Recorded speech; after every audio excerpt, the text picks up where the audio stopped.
Pare um momento e ouça esta palavra. Pare o que você está fazendo, pois esta palavra pode curar, transformar, restaurar e edificar a sua vida.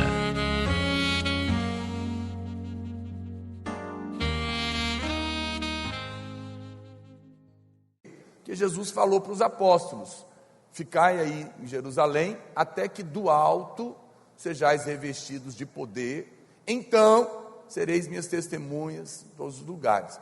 Sem o poder de Deus, o Espírito Santo já é residente em você. Quando você é salvo, o Espírito de Deus mora dentro de você. É a medida para você. Mas o que é o batismo? É quando você recebe a medida para compartilhar. Ele transborda em você, né?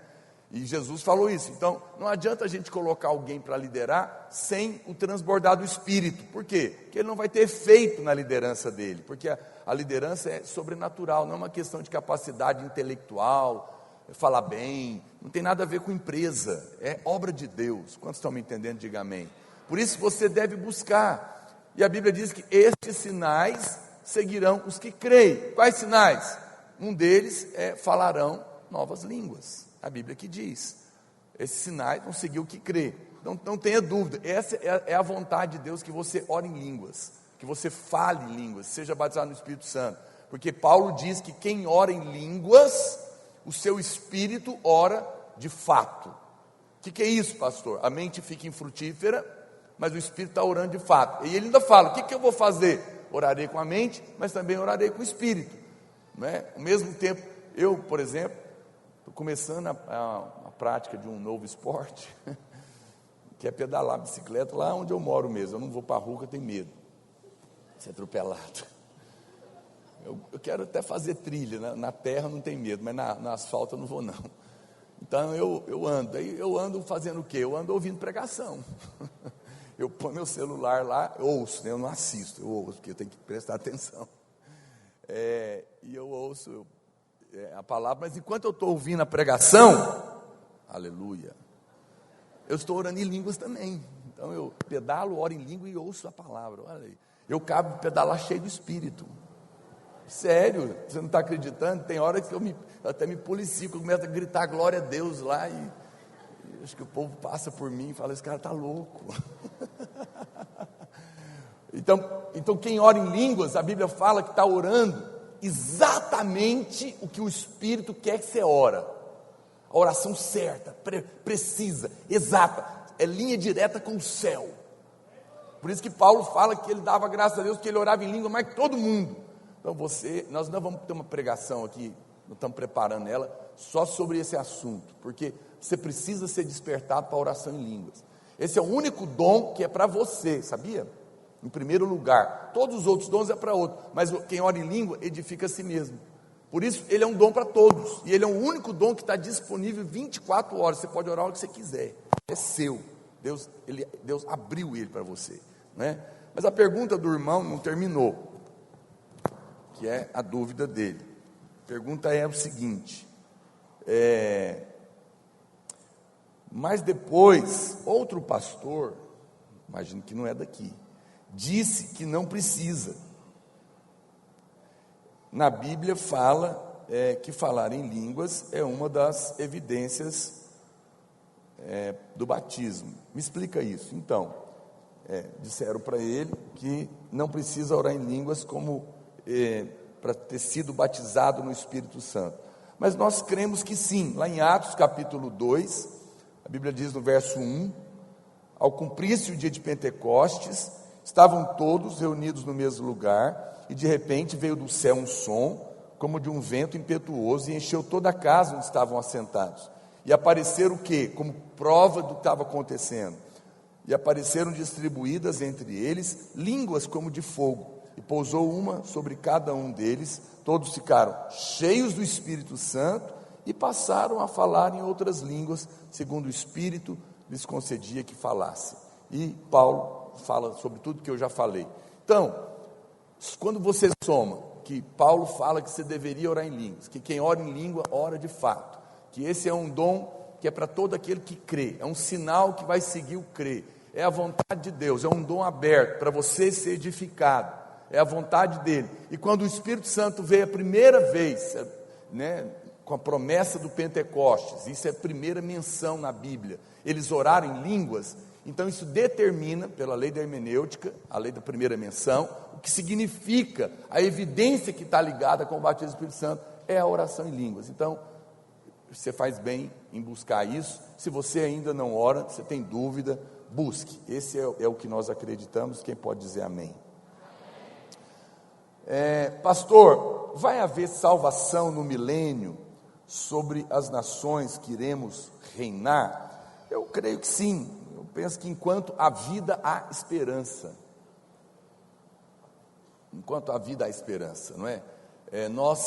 A Bíblia fala que os judeus vão pregar, vão ajuntar 10 em volta deles para ouvir do Evangelho, né? Porque eles também estarão ali, e são eles que vão pregar, porque nós estaremos glorificados, governando tudo, mas eles vão estar aí pregando, e nós vamos estar glorificados. Então, a Bíblia não entra em detalhes, mas eu acredito que sim, haverá gente que será salva. A Bíblia diz que quem pecar, só aos 100 anos será punido. Olha que misericórdia, hein? E quem morrer com 100, vai morrer jovem. O reinado, o milênio, você sabe, eu vou falar disso, já começando então aqui a minha pregação. O milênio vai ser a chance do homem ver o que é ser governado por Jesus. A terra nunca conheceu o governo de Deus na terra, nunca. Deus nunca governou na terra. A terra foi dada ao diabo pelo homem lá no Éden, e desde então Satanás tem governado através do homem.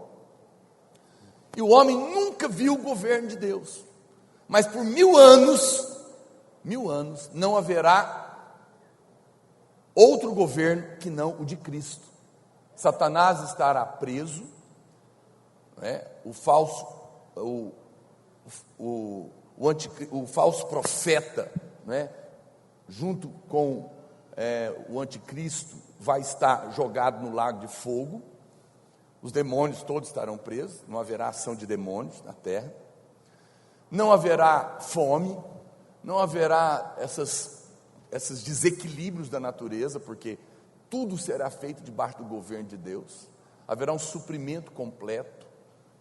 Imagina, dificilmente alguém, veja, Jesus estará governando, as pessoas serão curadas, vai haver comida, vai haver justiça, vai haver, o que os esquerdistas adoram de falar, vai ter uma distribuição justa, vai haver, tudo será diferente, não haverá guerra, não haverá nada disso, porque o governo é absoluto, não existe democracia onde tem escravos não votam, né? E ele estará governando absolutamente. Mas sabe o que é chocante? Depois de 1000 anos de paz, suprimento, vida, justiça, governo, é impressionante. Se não tivesse escrito na Bíblia, não dava para acreditar que no final o diabo é solto e vai seduzir os homens que terão sido governados por 1000 anos, e vai convencê-los de que é melhor ser livre do que ter um rei que, ainda que justo, domina. E a Bíblia fala que vai haver a última batalha de Gog e Magog. Satanás vai convencer os homens que terão estado por 1000 anos debaixo do governo de Jesus, e ainda assim vão se levantar e vão fazer guerra. E vai ser a guerra, é a última batalha, não é a que nós vamos falar hoje, do Armagedon. O Armagedon é a primeira, mas vai ter a última de Gog e Magog, e essa sim vai destruir a terra inteira. A terra toda será, os elementos abrasados se desfarão. Acredite em mim, por permissão de Deus, muito provavelmente todas essas bombas atômicas que você está vendo aí estão sendo guardadas para esse dia, porque elas serão lançadas e vai destruir tudo, a terra. Os elementos serão desfeitos. Por que eu falo isso? Porque a Bíblia diz que Deus vai fazer novos céus e nova terra, depois dos 1000 anos, e aí vai começar tudo, aí acabou, né, a história, e começa a eternidade, o julgamento do trono branco, todos são julgados, resolve-se tudo, definitivamente, inclusive de Satanás. Novo céu, nova terra, a nova Jerusalém desce do céu. Você está achando que você vai subir para o céu? Não, o céu vai descer. Uau, loucura. E é uma dimensão enorme, 2.000 quilômetros de aresta, e ele vai ficar suspenso no ar, vai ser o centro universal do governo de Deus, nós vamos morar lá com ele. Que é isso, meu Deus do céu? Se você não empolga com essas coisas, você vai ser um X-Men, corpo glorificado, tal qual ele é. Não é esse aí não, é o outro. Alegre-se.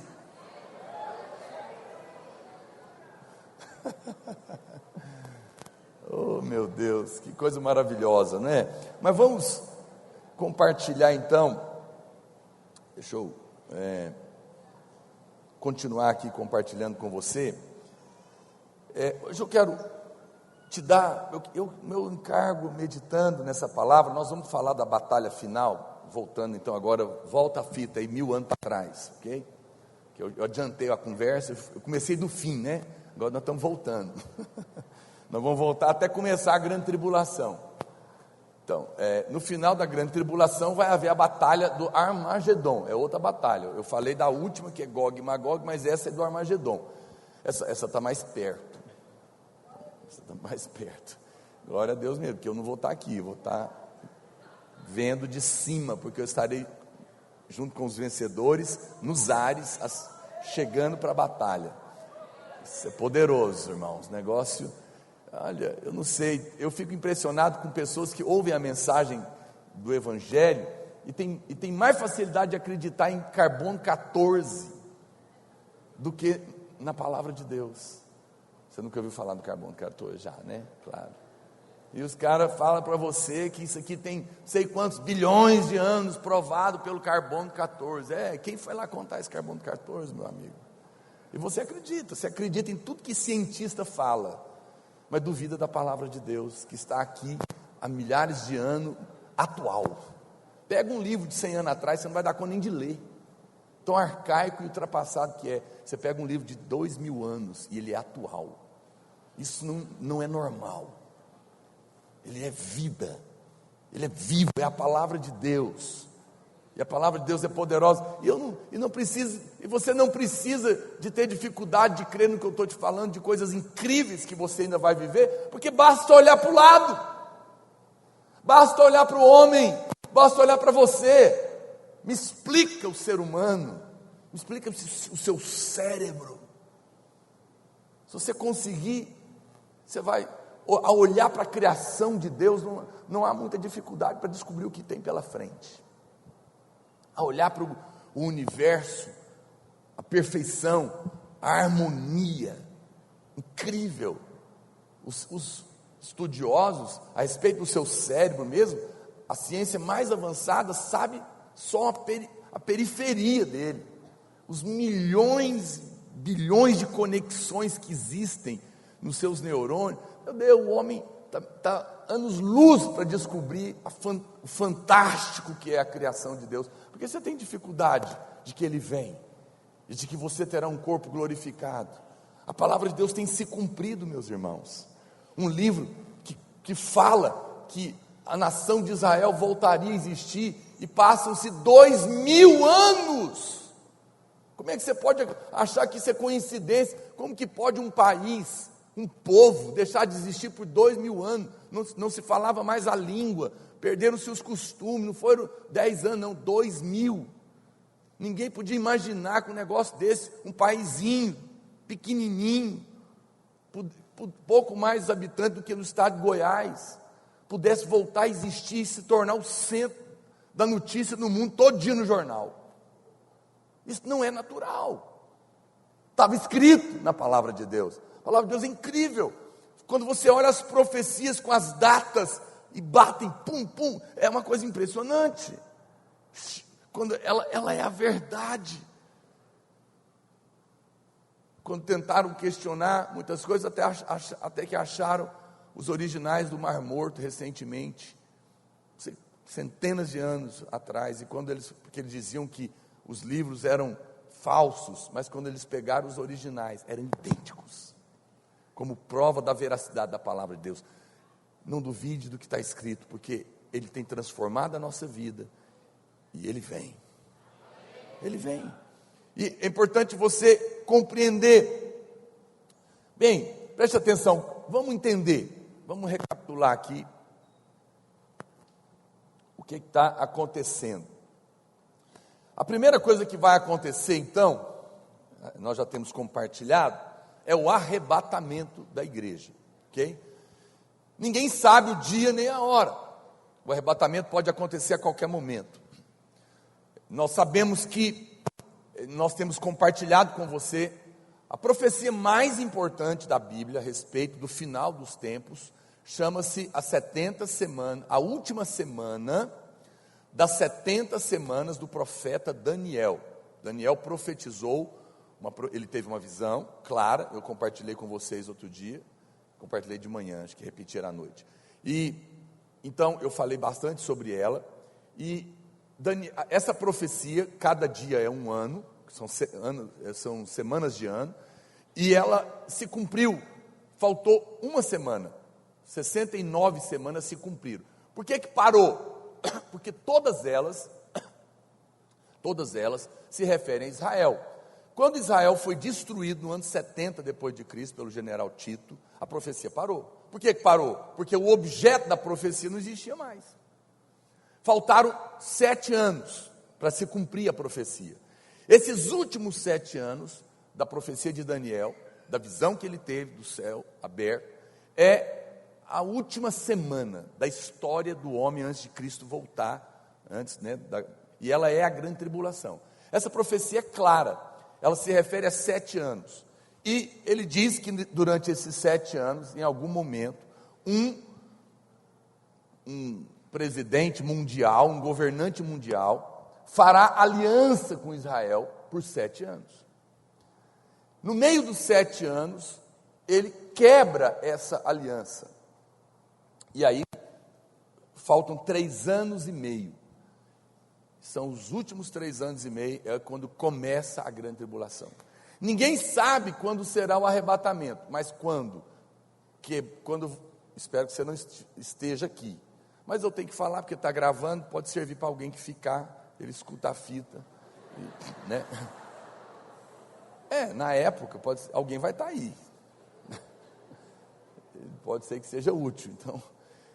Ele já sabe, quando ele vir um governante mundial que tiver feito um acordo de aliança com Israel por 7 anos, e na metade, 3 anos e meio, o templo vai estar reconstruído, e ele vai colocar uma imagem dele lá dentro, sacrificar um animal imundo, exigir adoração, aí você pode contar 3 anos e meio exato, Jesus pisa no Monte das Oliveiras, é a volta dele para a batalha final.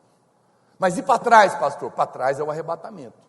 O arrebatamento, ele marca um tempo extraordinário na terra. Ninguém sabe quando ele vai acontecer. Por que eu estou falando isso? Porque, irmãos, para quem era a profecia do fim? Israel, está lembrado? Por que ela parou? Porque Israel não existia mais. A minha pergunta é, Israel voltou a existir? A profecia pode continuar. Porque voltou o objeto, 2000 anos depois. Agora Israel existe de novo.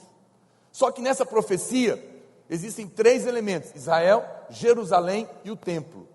Israel voltou a existir, Jerusalém foi reconquistada na Guerra dos 6 Dias. Só falta uma coisa, um elemento que faz parte da profecia: o templo. O templo tem que ser reconstruído, o templo dos judeus. E esse é o grande entrave da profecia. Por quê? Porque tem que ser reconstruído no lugar exato. E lá no lugar exato está a mesquita do Domus Dourado, né? Aquela mesquita dourada dos muçulmanos. Como que vai arrancar isso de lá e colocar um templo judeu? Seria a Terceira Guerra Mundial. Mas hoje eu vou te dar uma luz do que nós imaginamos que vai acontecer para isso acontecer. Porque tem que acontecer. Porque o anticristo vai sacrificar um animal e colocar a imagem dentro do templo. E isso vai ter que ser reconstruído. Bem, quando eu olho E aí eu acredito que tem a ver com o tratado de paz. Eu vou me adiantar aqui. Essa aliança de paz que ele vai fazer, e eu vou explicar para você por quê daqui a pouco, muito provavelmente o anticristo será um muçulmano. Muito provavelmente. Eu não sei se você sabe, mas os muçulmanos também estão esperando o Messias deles. Assim como nós estamos esperando o nosso. E os judeus estão esperando também. E quando você lê na Torá, quando você lê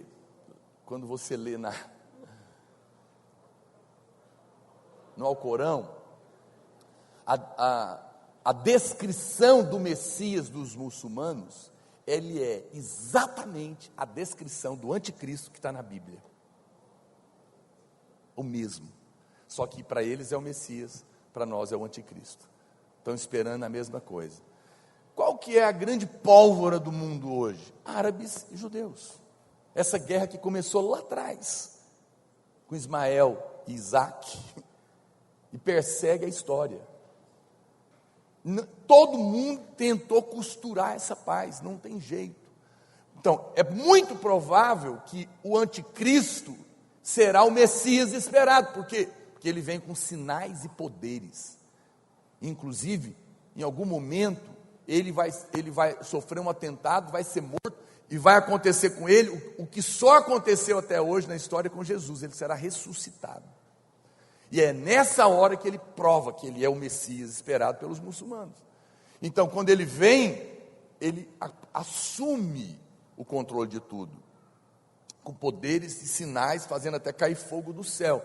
Então, ele vai ter autonomia para dizer, olha, nós vamos costurar, vamos resolver isso aqui, e ele vai provavelmente, então, ser aquele que vai conseguir costurar essa paz para tirar a mesquita e colocar o templo. Provavelmente, essa deve ser o acordo da aliança de paz. Quando isso acontecer e liberar a construção do templo, provavelmente nós já não estaremos mais aqui. Pode ser que o arrebatamento aconteça nos primeiros 3 anos e meio? Pode. Pode acontecer antes? Pode. Mas eu te garanto que quando chegar aos 3 anos e meio final, o arrebatamento já terá acontecido. Então, por que eu estou falando tudo isso? Porque os elementos para cumprir a profecia final, não estão conseguindo me acompanhar? Não estou confuso não. Os elementos, os 3 elementos, 2 já estão aí. Mas o anticristo só vai poder manifestar quando os crentes vencedores forem tomados. Se o pano de fundo está pronto, que era um negócio quase impossível. De vez em quando eu faço teste lá em casa, eu escondo.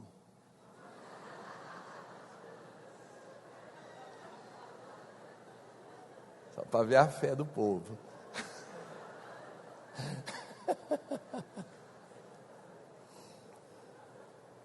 Não brinca com essas coisas não. Depois você esconde e ninguém aparece.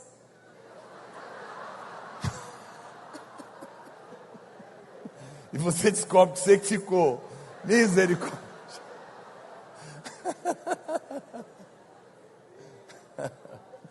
Oh Deus. Não, nós iremos todos, amém, irmãos?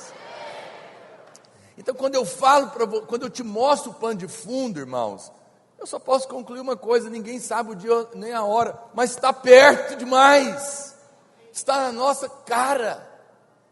Por isso, você deve ficar atento, meu irmão. Não se distraia.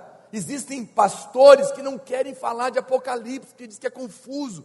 É claro que tem uma dificuldade, sim, eu não vou te negar. Você tem que prestar atenção, ouvir às vezes a palavra de novo. Ora, se eu que prego, dou aula, estudo, leio, eu ouço 1, 2, 3 vezes, por que você não quer ouvir de novo? E orar, e falar: Deus, não vou entender esse negócio aqui. Porque isso vai te dar fundamento na sua fé. Isso vai te colocar na posição de fundamento, de alguém que sabe no que está crendo, no que está esperando, não é? E isso te faz se colocar na posição. Jesus aqui falou: se alguém soubesse que hora que o ladrão via, estava vigiando, não é? Como a gente não sabe, nós estamos vigiando. E nós vigiamos como? Guardando o coração em Deus, na fé, na justiça de Cristo, que é a única que pode me qualificar para ser vencedor. Eu não olho para mim, Eu olho para Cristo, de manhã até de noite, todo dia. A graça que se renova a cada manhã, graça sobre graça. Sabe o que é isso? É como uma onda do mar, que bate na rocha. E amanhã cedo, eu tenho outra graça renovada. E de novo, graça nova de novo. E outra manhã, e mais uma graça que se renova. E todos os dias, de manhã, eu renovo essa graça no meu coração, declarando que eu sou amado como prova que foi provado na cruz e por nenhum outro motivo, lembrando que eu me tornei justiça de Deus em Cristo, não depende do que eu faço, depende só do que Ele fez. Eu olho para Ele, esqueço de mim, eu confio nele, mas ao fazer isso, meu coração já está nele. Essa é a minha oração, para me manter. De repente eu me sinto mal, opa, tem alguma acusação.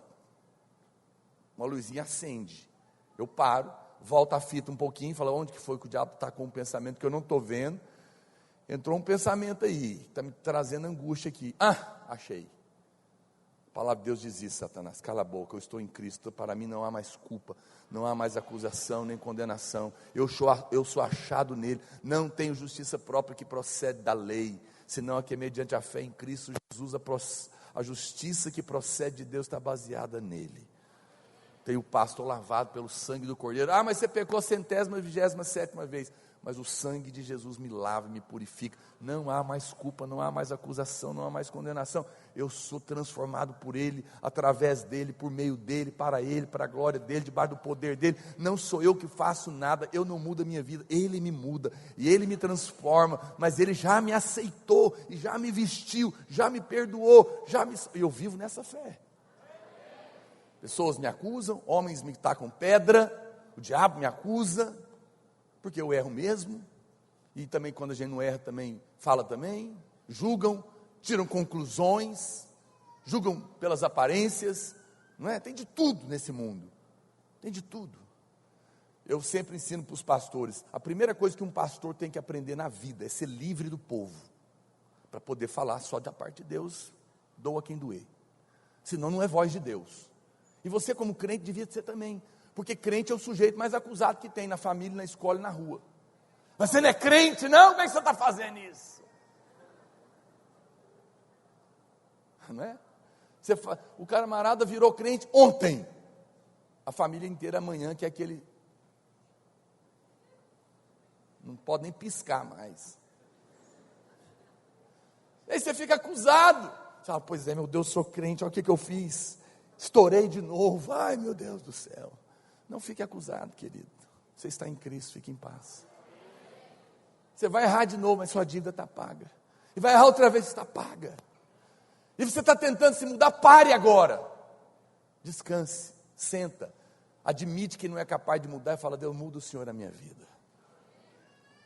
Você não consegue orar? Não tem vontade de orar? Não tem vontade de ler a Bíblia? Não tente. Não faça propósitos.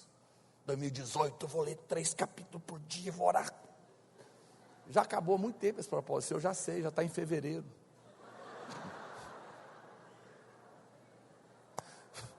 E você está mal, acusado. Pastor, mas não tem que fazer? Não, você não tem que. Veja, presta atenção, ninguém é obrigado a comer o camarão com a lagosta e a picanha que o seu pai coloca na mesa todo dia. E Ele põe para você. Se você quiser comer, você come. Se você não quiser comer, eu te amo do mesmo jeito, e a mesa vai estar servida todo dia. Isso é orar e ler a Bíblia. Não é obrigação. É o favor que está lá. Muda a sua cabeça essa questão de orar e ler. Orar e ler a Bíblia não te faz mais amado, nem mais aceito. Você já é amado e você já é aceito. Quer meus filhos comam o manjar que eu ofereço para eles toda semana, todo dia ou não, eu os amo. A minha herança é deles, eu os aceito, e eu os protejo, eu os guardo, e eu os abençoo. Agora, enquanto é criança, não gosta de comer piqui. Brincadeira. Mas quando fica um goiano adulto, descobre o sabor do piqui. Brincadeira. Mas o fato é isso, criança gosta só de doce, não é? Quando ela cresce, ela descobre outros sabores maravilhosos que tem. E ele passa a ter gosto por outras comidas.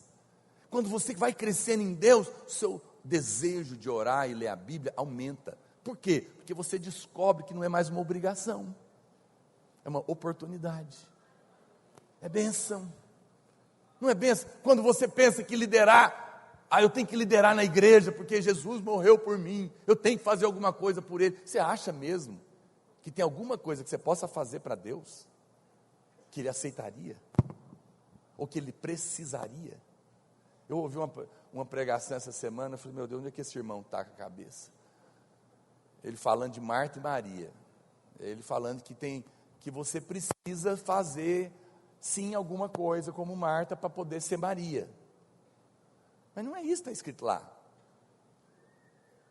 Você acha, peraí, irmãos, o que Marta estava fazendo? Jesus chegou, ela foi para a cozinha fazer o quê? Comida. Você acha mesmo que uma pessoa que multiplicou pães e peixe para 5.000, precisa de alguém fazer comida para ele? Pergunta número 2, quem fez Jesus se sentir mais Deus? Marta ou Maria? Maria. Porque não há nada que você possa fazer. Ele falou, senta aqui, porque não há nada que você possa fazer para mim. Desfruta. Será que é bom liderar assim? Se eu chamasse você e falasse, filho, olha aqui, você quer liderar? Você não precisa fazer nada, tudo eu vou fazer. Eu vou multiplicar, vou salvar, vai ter presença, vai ser fluir, Deus, eu vou fazer isso, vou fazer aquilo, e o povo ainda vai achar que é você, vão aplaudir o jumentinho. Aí você fala, não, se for assim, eu quero. Eu me lembro, quando eu chamei um dos pastores de governo, que hoje é um pastor de governo, mas na época ele estava chegando na igreja, eu falei, você vai liderar uma célula? Ele, você vai comigo? Você me ajuda? Ajuda, eu vou. O Senhor não te ajuda não, Ele faz por você. Ele te dá a oportunidade de participar de uma obra que é exclusiva dEle. Aí fica fácil, muda o seu conceito de Deus. Veja, não é uma questão de tentar fazer nada, é apenas de deixar Ele ser. Quem está me entendendo? Meu Deus, eu tenho que voltar aqui para a pregação. Fui empolgando. Aleluia, o Senhor sabe de todas as coisas. Então presta atenção. Então, a Bíblia vai acontecer o arrebatamento, como eu te falei, aparece o homem da iniquidade, com sinais e prodígios, e ele costura esse acordo. No meio dos 7 anos ele quebra o acordo, o templo já vai estar construído, e ele então começa 3 anos e meio de grande tribulação, como nunca houve antes, nem haverá depois. Vai ser um tempo terrível na terra, muito martírio, porque os judeus que não vão aceitar a marca, e os crentes que ficarem, que também não aceitarão a marca do anticristo, sem a qual ninguém é capaz de comprar ou vender, vai haver escassez, vai haver todo tipo de problemas, meteoros que vão cair, num só dia vai morrer 1/3 da terra, imagina, 2 bilhões de pessoas morrendo num só dia, 1/3 da água potável do mundo vai ser estragada de uma vez, 1/3 do mar, as embarcações, os peixes, o mar vai virar sangue, queimadas, o sol vai ser coberto, a atmosfera, perseguição, morte, caos de que você não pode imaginar. E a Bíblia diz então, que no final desses 3 anos e meio, Jesus vem, para tomar posse do que é seu. Quem sabe onde ele vem? Ele vai vir da onde ele subiu, no Monte das Oliveiras. Ele pisa no Monte das Oliveiras, é a chegada dele. Ele vem junto com os crentes vencedores, e ali, provavelmente vai haver, você não pode ler a Bíblia e achar que tudo acontece assim, 10 minutos isso, 10 minutos aquilo, 10 minutos está resolvido. Não, certamente vai haver uma negociação, talvez vão pensar que é uma invasão alienígena, vão ter que explicar, porque terá sumido um povo, lembra disso, gente. Não vai ser pouca gente não, vai ser loucura, irmãos. O diabo vai ter que dar uma explicação para esse povo que sumiu, provavelmente vão dizer que, e a hora que ele vem, certamente ele pode dar esse argumento, aí está vendo, está explicado, a invasão, e vão tentar, sei lá, vamos imaginar aqui que vão chamar os conselhos da ONU, tentar ir lá negociar com ele, E ele vai dizer, não, eu vim buscar o que é meu, não tem conversa. Então vai haver a guerra. Aí a Bíblia fala que o anticristo então vai ajuntar os exércitos no Vale de Megido, que fica mais ou menos 60 quilômetros do Monte das Oliveiras, onde ele pisou. E ele vai então lá para a Batalha do Armagedon, que vão arregimentar 200 milhões de exércitos, soldados. E a Bíblia fala que quando o Senhor, num só sopro, ele vai matar todo mundo. E a água, o sangue vai dar no freio dos cavalos.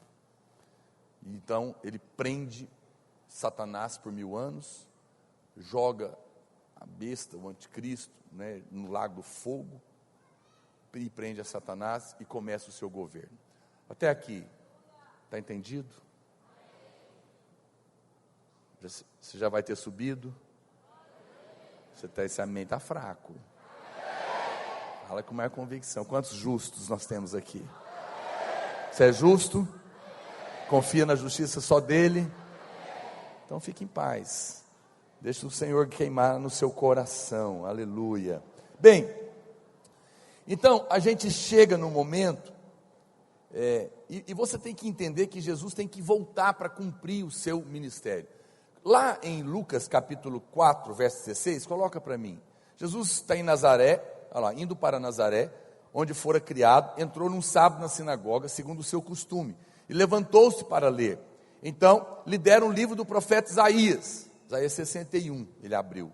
E abrindo o livro, achou o lugar onde estava escrito: o Espírito do Senhor está sobre mim, pelo que me ungiu para evangelizar os pobres, enviou-me para proclamar libertação aos cativos e restauração da vista aos cegos, para pôr em liberdade os oprimidos e apregoar o ano aceitável do Senhor. Fechou o livro.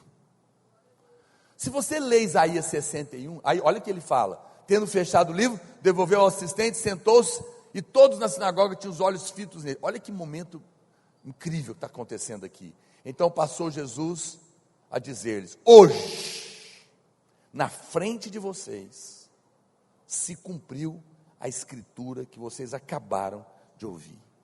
Começa o ministério de Jesus, aqui. A palavra, a Bíblia de milhares de anos, estava se cumprindo ali na frente deles. Hoje começa. Mas aqui tem um problema. Ele não leu o Isaías 61 inteiro. Quando ele, volta um pouquinho, irmão, por favor. Volta, verso 19, aqui. Para pôr em liberdade os oprimidos e apregoar o ano aceitável do Senhor. Se você for lá para Isaías 61, o livro continua, falando de Jesus. Aí, na sequência vai estar escrito assim, 19, deixa o 19 para mim. E apregoar o ano aceitável do Senhor e o dia da vingança do nosso Deus. Jesus não lê essa parte, porque esse dia é a grande tribulação. E por que ele, veja, e olha a graça de Deus. O ano é o ano aceitável, mas a vingança é só um dia. Vê como é a graça de Deus? O ano aceitável é o ano inteiro, mas o dia do juízo é um dia só. Jesus começa o seu ministério, e ele vai viver o ano aceitável do Senhor. Nós estamos vivendo essa época, o ano aceitável de Deus. Hoje é dia de você entregar a sua vida para Ele. Hoje é ano aceitável. Hoje os braços do Senhor estão abertos para salvar aquele que crê. Essa é a vontade de Deus. Se você abrir o seu coração, reconhecer que é um pecador, invocar o nome do Senhor, você será salvo de tudo isso que nós estamos falando aqui. Mas vai chegar um dia que Ele terá que vir para continuar o seu ministério. É o dia da vingança do nosso Deus. Ele virá. E é desse assunto que nós estamos tratando aqui hoje. É essa volta dele. Bem, abra sua Bíblia em Apocalipse 19, 11. Aqui está falando o que está acontecendo. É a batalha final. Vamos ler. Viu o céu aberto, e eis um cavalo branco. O seu cavaleiro se chama Fiel e Verdadeiro, e julga a peleja com justiça. Está falando de Jesus. Seus olhos, vai imaginando, são chamas de fogo. Na sua cabeça há muitos diademas. Tem um nome escrito que ninguém conhece, senão ele mesmo. Está vestido com um manto tinto de sangue, e o seu nome se chama o Verbo de Deus. E seguiam-no os exércitos que há no céu, montado cavalos brancos, com vestiduras de linho finíssimo, branco e puro. Sai da sua boca uma espada afiada, para com ela ferir as nações, e ele mesmo as regerá com cetro de ferro, e pessoalmente pisa o lagar do vinho, do furor da ira do Deus Todo-Poderoso. Tem no seu manto e na sua coxa um nome inscrito: Rei dos Reis, Senhor dos Senhores, aleluia.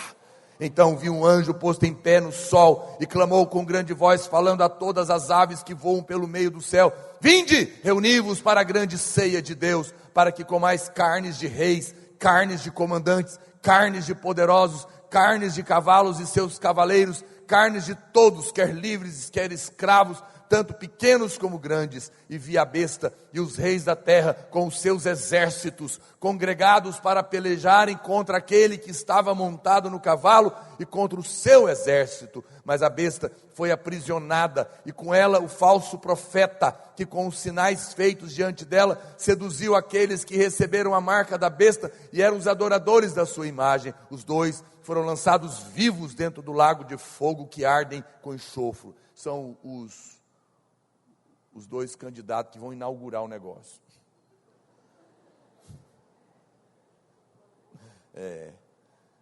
O restante foram mortos com a espada que saía da boca daquele que estava montado no cavalo, e todas as aves se fartaram das suas carnes. Aqui aconteceu a batalha do Armagedon. Vamos entender, volta lá para o verso 11, vamos lendo e vendo, enquanto seu coração vai se enchendo da grandiosidade do seu Senhor, né, da sua majestade. A Bíblia diz, em primeiro lugar, que ele vem num cavalo branco. O branco indica aquilo que é puro, que é aprovado. Enquanto ele luta contra o inimigo, o Senhor mostra a sua justiça montado num cavalo branco. E o texto aqui descreve que Jesus vem montado num cavalo branco. Para quê? Para contrastar com a sua primeira vinda. Quando ele veio pela primeira vez, ele veio montado num jumentinho, porque ele veio como Cordeiro de Deus que tira o pecado do mundo.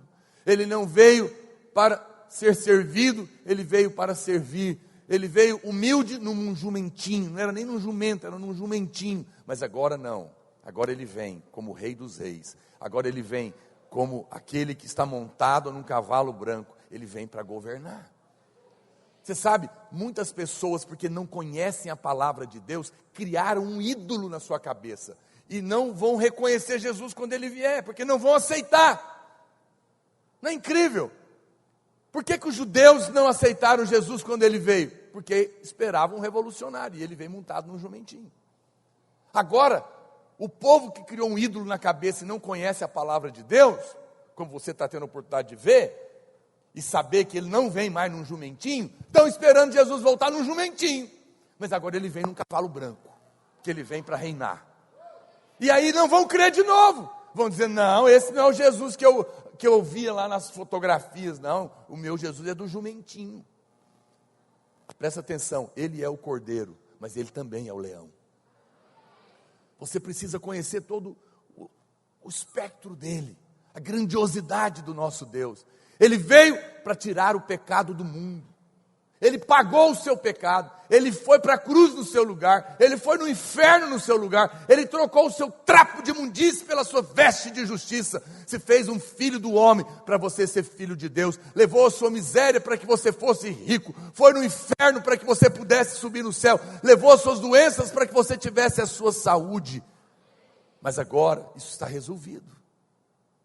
Ele vem para reinar. E todo olho verá. E nós estaremos com ele. Meu Deus, ser crente é bom demais. Você achou que tinha mudado só de religião. Você não sabe nada. Quando você converteu, você nem imaginava o que te esperava. Você falou, agora eu passei para a lei dos crentes. Não, você tomou um caminho de glória. Meu Deus do céu. Você tomou um caminho de glória eterna. Que coisa poderosa, meu irmão, porque você está batido. A morte não é nada. Onde está a morte? O seu aguilhão. Jesus ressuscitou. E vive, e reina, e reinará para sempre. Oh, glória a Deus! Meu Deus do céu! Oh, Jesus poderoso, sinta a unção do Senhor. Meu Deus, por que ainda tem crente atemorizado, entristecido e abatido? A morte não tem mais acesso a você. A morte é um espírito maligno. O salário do pecado é a morte, mas aonde o sangue pagou o pecado, não há mais o que cobrar. Não tem acesso mais a você. Você não morre, você apenas muda de casa e volta para casa. Mas nós não encontramos a morte mais. Jesus é o vencedor, aleluia. Meu coração enche de fé. O Deus do céu, como isso é poderoso. Eu senti um confronto incrível. O inferno estremeceu, irmão. Porque ele vem, o diabo sabe que os seus dias estão contados. Olha, eu vou te dar uma dica. Quando aparecer um endemoniado querendo te lembrar seu passado, ou mesmo que vier falar na sua cabeça, lembra o futuro breve dele. Parece que você quer falar de passado, Satanás. Vamos falar do seu futuro breve. O lago do fogo do inferno, porque Jesus já te venceu e pisou na sua cabeça. Quanto a mim, estou lavado com o sangue do Cordeiro, vestido de justiça, assentado à destra de Deus. Sai em nome de Jesus. Oh, aleluia. Meu Deus, você é tão poderoso. A Bíblia diz, continuando o texto, ele se chama fiel e verdadeiro. Pastor, por que eu posso crer que Jesus vai voltar? Porque quem falou que ele vai voltar não foi ninguém, foi ele mesmo. Ele é fiel para cumprir o que prometeu. Ele vem, porque ele disse que virá. Ele é fiel e verdadeiro. Todas quantas são as suas palavras, tem nele mesmo, sim. Ele é o amém, ele é a testemunha fiel. Se ele falou, é certo que se fará, porque não é homem para que minta, e nem filho do homem para que se arrependa. Ele é fiel e verdadeiro. Fiel e verdadeiro. É o que está escrito na palavra de Deus. Ele jamais falhou. Ele jamais falhará. Não duvide da palavra de Deus, meu irmão. Olha para cá, o Senhor te diz nessa noite: nunca te deixarei, jamais te abandonarei, estarei com você todos os dias da sua vida. Fique em paz. Ele está com você, apesar dos seus erros. Descansa, tira a sua mão, confia, entrega o seu caminho ao Senhor, confia nele. E você vai ver o que ele vai fazer. Oh, aleluia, ele é fiel. E porque ele é fiel, ele tem que vir vingar os seus santos. Existem mártires clamando por vingança. 200 mil crentes são assassinados cruelmente por causa do evangelho por ano. E a ONU não fala nada para ninguém. Vocês podem chamar, eu não sou defensor do Trump, não. Nem sei se ele é crente. E vocês podem chamar ele de louco, mas uma coisa esse cara tem feito: pôs a cara para bater em função dos crentes. Ele tirou a verba americana da ONU por causa disso. E falou: vocês têm 200 mil crentes sendo mortos no mundo. Vocês têm dinheiro, inclusive bancado por nós americanos, e vocês não falam nada, pois agora eu não dou mais nem um tostão. Você sabe o que é os Estados Unidos tirar a verba da ONU? É quase a terceira guerra. E agora ele falou: e o dinheiro que eu dava para vocês, vou dar para as entidades que protegem os pastores, os missionários e os que estão morrendo em campos de refugiados de concentração. Esses irmãos estão morrendo, o sangue deles está clamando. E porque Jesus é fiel, ele vem vingar eles. E vem vingar todos nós, que estamos todo dia em luta, porque somos crentes, meu irmão. E não é contra homens, não, é contra demônios. Por que você sabe, a palavra grande tribulação, na verdade, não é a palavra certa para a grande tribulação. A Bíblia chama a grande tribulação de o dia do Senhor. Mas existe a palavra grande tribulação na Bíblia. Mas quando a Bíblia fala da grande tribulação, está falando dessa vida aqui. Porque aos olhos dos anjos, que não conhecem doença, que não conhecem derrota para o demônio, que não conhece pensamento, não conhece carne, não conhece limitação, não conhece pecado, ele vê a luta que eu e você como crente travamos todo dia na cabeça, dentro da cabeça, fora da cabeça, na carne, na alma, na vontade, na emoção, na tristeza de um ente querido que parte, não é? Na luta que a gente tem em todo lado, e fala, meu Deus, esse povo vive uma grande tribulação. E é mesmo. É por isso que a Bíblia fala que é com muita luta que o justo é salvo. Não é que a luta me faz ser salvo. Ela só está dizendo que enquanto eu estou a caminho, é muita luta. Eu não sei se os irmãos têm luta. Eu tenho muita luta. O irmão tem luta? Alguém mais aqui tem luta ou sou só eu? Então fique em paz que eu também tenho. Mas eu tenho uma notícia boa para você. O Senhor é o vencedor da sua batalha. A vitória não é conquistada, é nos dada. De graça. Aparece luta todo dia. Eu só chamo o meu irmão mais velho. Falo, ó, mais uma. Senhor, o Senhor já pisou na cabeça da serpente. E eu vou sentar aqui para o Senhor e ver o Senhor. A Bíblia diz que os seus olhos, continuando no verso 12, os seus olhos são como chamas de fogo. Vai acompanhando aí, câmbio. Tem alguém aí atrás? Beleza. Vigia, porque ele vem, irmão. Não deixa as vozes te distrair atrás. É porque aquela mesa de som ali tem mistério. Fica o pessoal. Ela tem um imã ali que atrai pessoas. Os seus olhos são como chamas de fogo, diz a Bíblia. Isso significa que onde ele olha, não pode haver trevas. Tudo ele vê, tudo estará manifesto diante dele naquele dia. O Senhor não pode contemplar as trevas, porque para onde ele olha, tudo é luz. Eu fico pensando, eu fico olhando, tem pessoas que a gente conversa, né? O camarada é tão Jacó, ele quer... Nunca é bem assim. Já viu aqueles irmãos? Irmão, mas isso, não é bem assim. Não é bem assado. Porque isso, porque aquilo. Não dobra, não chega e fala, né, eu sou Jacó, mentiroso, peguei no calcanhar do meu irmão, enganador, usurpador, tem misericórdia de mim, ora por mim, pastor. Não encontro esse. É 2 horas, com muitas provas para o cara quebrantar a confusão que ele aprontou. Mas naquele dia, quando o Senhor bateu os olhos nos ímpios, não em nós, você não precisa ter medo, porque tem uma coisa em você, que é a única coisa que os olhos do Senhor não atravessam, o sangue do seu filho. Você pode ficar em paz, diga graças a Deus. Não há dívida para você, mas quando ele bateu os seus olhos de chamas de fogo no mundo, para julgar os ímpios, quem poderá falar alguma coisa? Quem poderá dizer que o sítio não é meu, ou quer dizer, que não fui eu que fiz?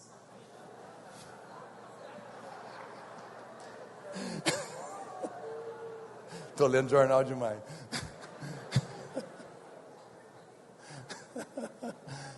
Quem poderá negar o seu pecado? Ninguém. Ele vem para julgar, e a sua batalha é justa, porque os seus olhos são de fogo. Nada está oculto, nada está oculto aos olhos de Deus. Mas quando eu digo isso, é que você pode ficar em paz, você não precisa ficar com medo, porque o seu pecado está perdoado, meu irmão. A Bíblia diz que, o verso 12, o seu cavaleiro se chama fiel e verdadeiro, julga a peleja com justiça. A palavra do Senhor diz que todo julgamento foi entregue nas mãos dele. Jesus vai julgar vivos e mortos, mas ele não apenas julga, ele também executa julgamento. Ele possui poder para julgar e poder para executar a sentença. Ele é, e ele não demora não é justiça. A sua peleja é o resultado do seu julgamento. A Bíblia diz ainda no verso 12, na sua cabeça há muitos diademas. Pastor, o que são isso? Diademas na Bíblia, não é o diademazinho que você usa aí hoje em dia, não. Diadema na Bíblia é glória e vitória. Cristo foi coroado e glorificado com todas as vitórias, como diz Hebreus capítulo 2, verso 9. Ele é o vencedor de todas as batalhas. Por isso existem muitos diademas na sua cabeça, porque ele venceu todas elas, inclusive a morte. Todas elas. Ele vem como o grande vencedor. Ele não é alguém que venceu algumas batalhas, ele venceu todas. Quando ele chega, ele é o vencedor de todas as batalhas. Não há ninguém, nem na terra, nem embaixo da terra, nem nos céus, nem no inferno, nem em lugar nenhum. Não há demônio, não há potestade, não há Satanás, não há homem, não há armas, não há nada, não há peste, não há praga, não há maldição. Nada pode contra ele. Ele é o vencedor. E quando ele chega para vencer. Ele chega para executar. Jesus não tem um diadema só, mas muitos. Ele está coroado de honra e de glória. O verso 12 ainda diz: seus olhos são chamas de fogo, na sua cabeça há muitos diademas. Tem um nome escrito que ninguém conhece senão ele mesmo. O que significa um nome desconhecido? Na Bíblia, conhecer o nome é conhecer a pessoa. Quando Deus revela o seu nome, ele se revela. Mas na Bíblia tem mais de 100 nomes dele. Quantos nomes nós conhecemos por experiência? Quanto nós ainda temos que conhecer o Senhor, irmãos? E a Bíblia fala que um dos nomes a gente nem nunca ouviu. Você sabe o que a Bíblia diz? A vida eterna é esta, que te conheçam a ti, o único Deus vivo e verdadeiro. Nós vamos passar a eternidade conhecendo mais dele, nunca vai esgotar. Faz ideia de quem é o seu Deus? Como que pode ter alguém que nunca vai esgotar se conhecer ele? Você vai casar, rapidinho você vai conhecer seu marido. A sua mulher, a decepção vem rápido. E é necessária, porque daí o amor, o que sobra é amor mesmo. Eu ia fazer uma piadinha aqui, mas é só para encontro de casais, não posso fazer aqui. Os casados, em outra ocasião, vai ter um encontro para casais aí, 300 casais, eu nem sei quantos estão programando aí, 500? Vamos ter um encontro para 500 casais esse ano. Caldas Novas, prepare, a coisa vai esquentar. Mas amém, olha para cá, a Bíblia diz que ele, então, nem sei porque que eu estou falando disso, Jesus amado. Sim, é porque eu estava dizendo que o homem você conhece rápido, mas o Senhor não, você vai conhecê-lo, a cada dia, a eternidade, o seu conhecimento é inexaurível. Meu Deus, como eu posso servir um Deus inesgotável no seu ser? Isso não enche o seu coração de fé, não? Eu fiquei pensando, veja, nós estamos aqui falando do Armagedon, mas na verdade nós estamos falando dele, para te mostrar que a guerra não vai ser nada quando ele chegar. Quando chega alguém que não pode ser conhecido plenamente pela eternidade, e que se revela, e quando chega com um nome que ainda nós não conhecemos. Outros nós já ouvimos falar, mas outros a gente nem conheceu ainda. E ele vem para se mostrar. Conhecer Jesus é conhecê-lo por todo esse tempo. Naquele dia nós conheceremos um pouco mais. Mas não é interessante? O verso 13 diz: está vestido com um manto tinto de sangue. Por que Jesus vem com um manto tinto de sangue? Presta atenção, a veste de Jesus estão tingidas de sangue, que é o símbolo da aliança entre Deus e o homem. E agora ele vem para tomar posse do que é seu. Olha para cá, presta atenção. Imagina, como eu te falei, você está achando que já vai chegar quebrando o pau. Não, ele vai, provavelmente, não lê a Bíblia assim. Provavelmente ele vai chegar nos ares, ali, no Monte das Oliveiras, junto com o seu exército, que a Bíblia fala que são os crentes vencedores, não são anjos, são os nós vencedores que virão. E a Bíblia fala, e provavelmente, a Bíblia não fala, né, melhor dizendo, mas provavelmente esse governo mundial vai tentar conversar. Fala, o que você quer? Eu vim buscar o que é meu. Como assim? A terra não é de ninguém? Não, é minha. Ele vai mostrar o seu manto tinto de sangue. Eu paguei. Está aqui.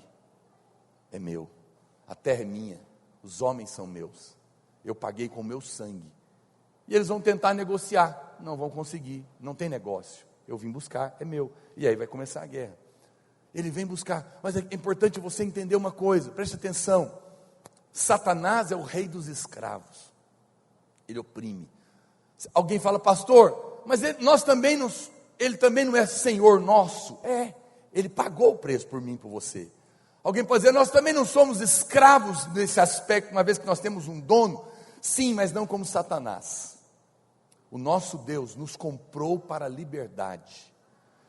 Você consegue, alguém pode perguntar, pastor, por que esse negócio de prender o diabo por 1000 anos e depois soltar de novo para arrumar confusão de novo? Não é melhor já acabar logo com isso? Os irmãos mais práticos fazem essas perguntas para a gente, pragmáticos. Presta atenção, por que Deus resolveu fazer isso? Porque Ele não age como o diabo, Ele sempre dará ao homem a oportunidade de escolha. Ele vai reinar por 1000 anos, e Ele vai poder dizer, agora que vocês viram o que é o meu governo por 1000 anos, vocês podem escolher. E não é incrível que a rebelião do homem é tão grande, que as nações se levantarão de novo contra Ele? É chocante. E nós, pastor, nós somos livres, nós somos o que a Bíblia chama de escravo de orelha furada. Ele nos comprou, e Ele é o Senhor, mas a porta está aberta, você fica só se você quiser, você fica por amor, você fica porque apesar de ter um Senhor, Ele te ama tanto, e Ele te trata como o filho que você é, que você diz, eu sei que eu posso ir, mas para onde eu irei? Eu não quero ir. Na Bíblia fala desse escravo da orelha furada, que era levado até a porta, furavam a orelha, porque agora, não mais porque ele era obrigado a ficar, mas por livre e espontânea vontade, por amor ao seu Senhor, ele diria, não quero ir embora nunca mais, porque embora sendo meu Senhor, para mim é um pai que me ama, não vou embora. Você não está preso aqui, querido, a porta está aberta, você fica para servir a Deus por amor. É por isso que Ele nos comprou com o seu manto de sangue, pertencemos a Ele, mas servimos por amor. Quantos estão me entendendo? Diga amém. Porém a terra não, Ele vem e Ele prova isso. Ele vem montado num cavalo branco. A Bíblia diz no verso 13, está vestido com um manto tinto de sangue, e o seu nome se chama o Verbo de Deus. Acho isso lindo. Interessante que agorinha ele veio com um nome que ninguém conhecia, mas agora já tem um nome. Já revela mais um nome dele, que é o Verbo de Deus. Verbo é a palavra, é a Bíblia, a palavra é a expressão, é a explicação de algo. Jesus é o verbo, a palavra de Deus, é a definição de quem Deus é a explicação, é a expressão, é Deus revelado. Você não pode conhecer a Deus sem conhecer a sua palavra. Você não pode conhecer a Deus se você não se voltar para o Evangelho e receber vida, e conhecer o Senhor, porque Ele e a sua palavra são um. É por isso que tudo que Deus faz, Ele faz pela palavra dEle, porque quando Ele fala, é Ele mesmo indo fazer. A Bíblia diz no verso 14, e seguiam os exércitos que há no céu, montado cavalos brancos, com vestiduras de linho finíssimo, branco e puro. Pastor, quem é esse exército branco, com linho finíssimo, branco e puro? Essa é uma referência aos vencedores que foram arrebatados, e que está provado no capítulo 17, verso 14, e também no verso 8, por uma questão de hermenêutica. Quando a Bíblia fala sobre um assunto num lugar, ele também tem que permanecer o mesmo ali naquele mesmo contexto. E quando aparece a respeito do linho finíssimo, está falando dos vencedores que foram arrebatados. Logo, esse exército que está vestido desse linho finíssimo só pode ser os crentes que foram levados, que tinham linho, estavam vestidos desse mesmo linho. Então, quando ele vem com o seu exército, ele vem com os santos vencedores. Eu fico pensando naquele dia, você tem vivido uma batalha todos os dias, mas naquele dia você vem para pisar na cabeça de Satanás junto com Jesus. Você vai fazer parte desse exército. É incrível. De acordo com Mateus 24:30, toda a terra vai contemplar o sinal da vinda. E isso será, obviamente, o grande motivo. Veja, a Bíblia diz no verso 15, já estou indo para o final: sai da sua boca uma espada afiada para com ela ferir as nações, e ele mesmo as regerá com cetro de ferro, e pessoalmente pisa o lagar do vinho do furor da ira do Deus Todo-Poderoso. Jesus não tem necessidade de arma. A Bíblia fala que ele tem uma espada na sua boca. Não pense que ele é um faquir. A espada que está na sua boca é a sua própria palavra. Lembra quando os soldados vieram prender Jesus? E perguntaram: quem é Jesus? O que ele falou? Eu sou. Quando ele disse eu sou, o que aconteceu com os soldados? Quem lembra? Puf, caíram para trás. Foi até uma cena patética. A polícia vem prender: você que é o bandido tal? Sou. Puf. Aí levantaram, meio tonto. Perguntaram de novo: quem é Jesus? Eu já falei, eu sou. Puf, caíram de novo.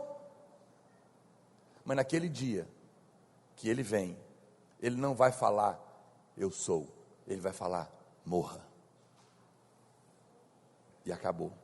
200 milhões vai morrer na hora, com a espada da sua boca, com a sua palavra.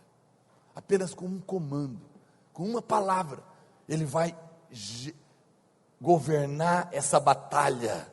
Por quê? Porque agora ele vem não mais montado num jumentinho, vem no seu cavalo branco.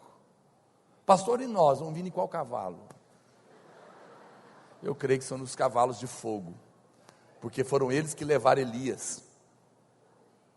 Meu Deus, você vai estar num corpo glorificado, montado num cavalo de fogo, descer para a batalha. Se isso não é melhor do que qualquer filme que o homem possa imaginar, eu não sei. É uma coisa, meu Deus, que loucura. A Bíblia fala que ele regerá com cetro de ferro. Na Bíblia, cetro fala de autoridade. Os irmãos do louvor podem subir. Simboliza poder e autoridade. Presta atenção. Por que Jesus vai reinar com cetro de ferro? Porque não vai haver democracia. Por que não tem democracia? Porque escravos não votam. Eles não são servos de Deus. Eles não têm o Espírito de Deus. Ele vai governar um reino de paz e justiça. Por que tem que ficar tendo voto e não resolve nada? Porque os homens querem governar, mas quando os homens governam, é só miséria, opressão, roubo. O Senhor vai governar, Ele é soberano, Ele é o Senhor, não há discussão.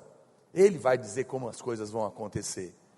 Ah, pastor, mas o senhor está falando que nós vamos governar com Ele? Sim, a Bíblia que diz isso. Ele vai reinar a partir de Jerusalém, e nós vamos executar as suas ordens. A Bíblia diz que alguns vão governar sobre 2 cidades, outros 3 cidades, outros 10 cidades. A Bíblia diz que alguns vão governar sobre nações. Tudo tem a ver com a sua posição de vencedor. Nós vamos governar junto com Ele todas as nações. E Ele vem e será um governo de justiça e de paz. A palavra do Senhor diz que Ele tem o nome Rei dos Reis e Senhor dos Senhores. É a sua nobreza. É assim que Ele vem. E no verso 14 eu já falei desse exército. Ele vem junto com o seu exército para governar. Se ajuntarão no vale de Megido, no Armagedon. E a Bíblia fala que Ele está vindo pessoalmente para essa grande batalha que vai acontecer ali. Ele vai pisar o lagar da ira do Todo-Poderoso e vai governar por 1000 anos. 1000 anos. A Bíblia diz que quando Ele vier, todo olho o verá. Jesus e a igreja dos vencedores virão montados nos seus cavalos brancos, nos seus cavalos de fogo, e vão terminar esse tempo da história do homem. Vão terminar. Ele é um reinado, é o 8º império. Se você olhar na história, do ponto de vista de Deus, a Bíblia fala desses impérios, claramente nas profecias. E até hoje nós vimos 7 impérios. O primeiro império, por que classifica o império? Tem que haver, para Deus, império é só aquilo que teve a ver com Israel. Israel é o centro de tudo. Então, o que não governou na região de Israel ou sobre eles, não é classificado império para Deus. Então, é simples de você olhar a profecia. E o último império que vai ressurgir é o do anticristo. É o último, final. E depois vem o governo de Deus. O primeiro império, se você olhar, foi o império egípcio, da onde inclusive nasce Israel. Israel brota dentro dele. É o primeiro que tem. O segundo império que vence o império egípcio é o império assírio, que foi o império que conquistou Israel. O império assírio depois é conquistado e sucedido pelo terceiro império, que eu falei aqui da estátua, que é o império babilônico. Quem era o rei lá? Quem se lembra? Nabucodonosor. E um império vai sucedendo o outro. Aí vem o quarto império, do imperador Ciro, é o império Medo-Persa, os reinos da Média e da Pérsia que se ajuntaram e venceram o império babilônico, que é o quarto. Depois deles se levantou o quinto império, império grego ou macedônico. Quem era o grande governador dele? Alexandre o Grande. Não durou muitos anos, depois o império foi dividido pelos seus 4 generais. O quinto império é esse. Depois vem o sexto, que foi o império romano, que foi nos dias de João. João profetizou nos dias desse império. O império romano se dividiu no ano 330 depois de Cristo. E ele se dividiu em 2 partes, no império romano ocidental e oriental. O império do ocidente, a capital era Roma.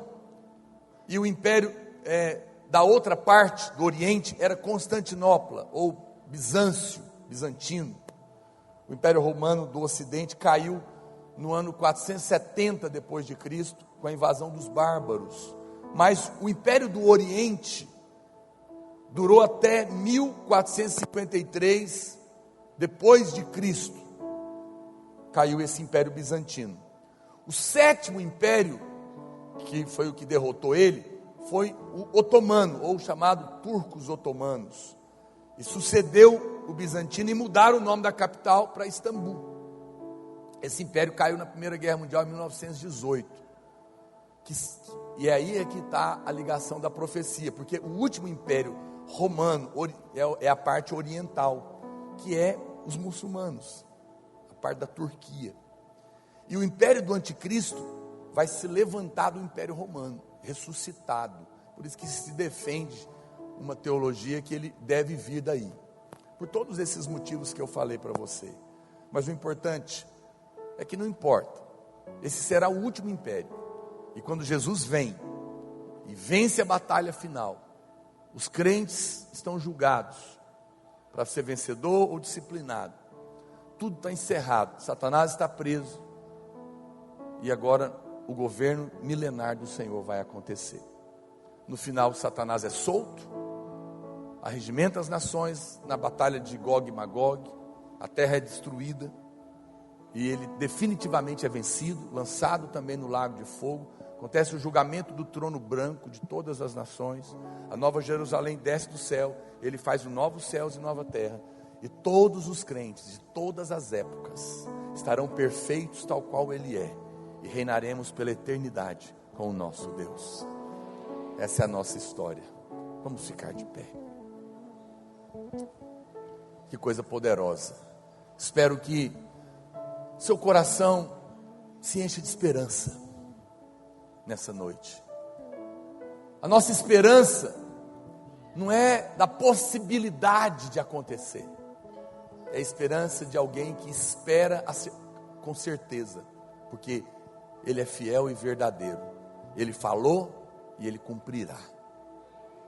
Eu gostaria de que você nesse momento, diante de todas essas verdades da palavra de Deus, seu coração pudesse, por um momento, feche os seus olhos, vamos orar. Você pode orar junto com o irmão se você quiser. para que o Senhor te dê clareza do tempo que você está vivendo. Você está vivendo um tempo profético. O dia do Senhor vem, mas antes que o dia venha, Ele vem buscar noiva, Ele vem buscar os vencedores, e nós queremos ser achados entre esses. Não temos justiça própria, não confiamos no nosso mérito. O vencedor é aquele que de graça foi salvo, e por essa graça continua vivendo.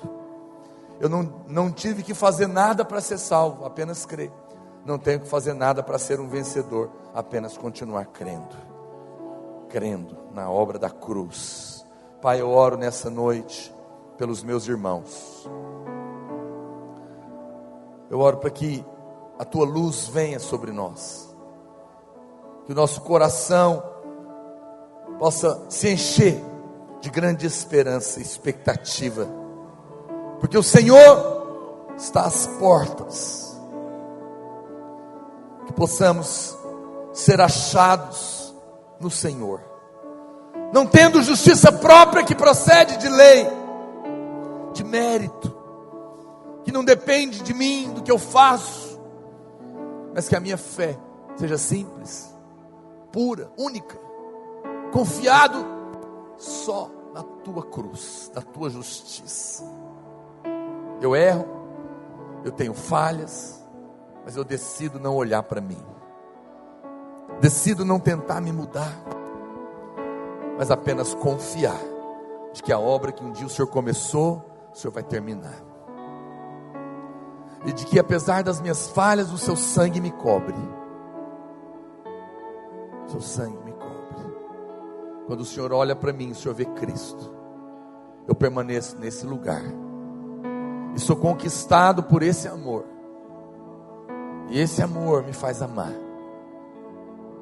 e me faz ter uma santa expectativa. Ó Deus, para que o Senhor venha, o Senhor venha. Pega suas mãos por um instante.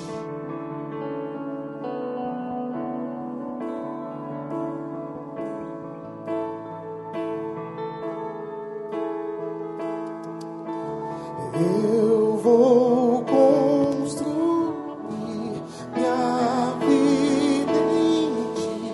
Tu és meu fundamento. Cante essa canção. Seja muito mais edificado com as milhares de palavras que temos disponíveis para você. Entre em contato conosco e peça a sua. Entregamos também em sua casa ou trabalho. 3941-8852 e 9621-4531 ou no nosso e-mail ministériodapalavravideira@gmail.com.